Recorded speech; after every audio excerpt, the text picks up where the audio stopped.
Kerrankin mä ainakin melkein onnistuin kuvaamaan teille tällaisen vlogivideon, joten tässä olisi. Mun aamu lähti käyntiin niin kuin joka ikinen aamu tekemällä mun aamutoimet.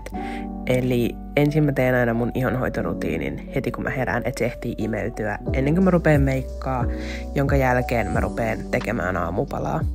Tänään mä tein aamupalaksi maitorahkaa, mihinkä mä laitan mehutiivistettä, jotta se olisi vähän syötävämmän makusta, ja omenahilloa sekä yhden banaanin. Ja sit mä vaan vielä meikkailin mun perusarkimeikin ennen kuin mä lähdin kouluun.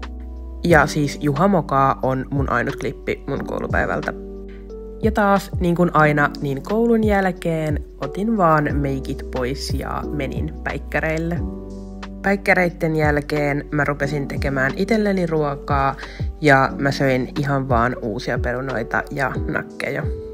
Sitten ruoan jälkeen mä rupesin vähän siivoilemaan mun huonetta, kun mä viime viikolla lähdin kesken viikon, niin mulla oli jäänyt imurointi, niin mä imuroin ja sit vähän pyyhin mun tasoja.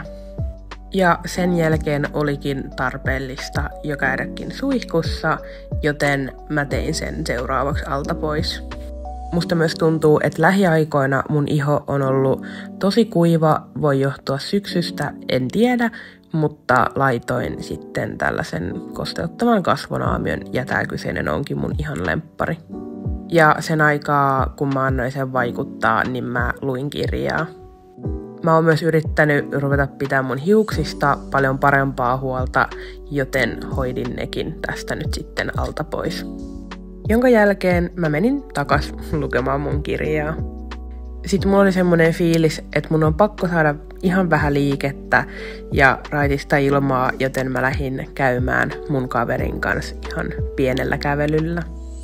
Ja siinä vaiheessa mun hiukset oli ehtinyt kuivua jo sen verran, että mä laitoin tän narun päähän, jotta saadaan seuraavana päivänä hyvät kiharot. Sitten mä vielä vähän suunnittelin mun seuraavaa päivää ja loppuilta menikin kirjaa lukiessa.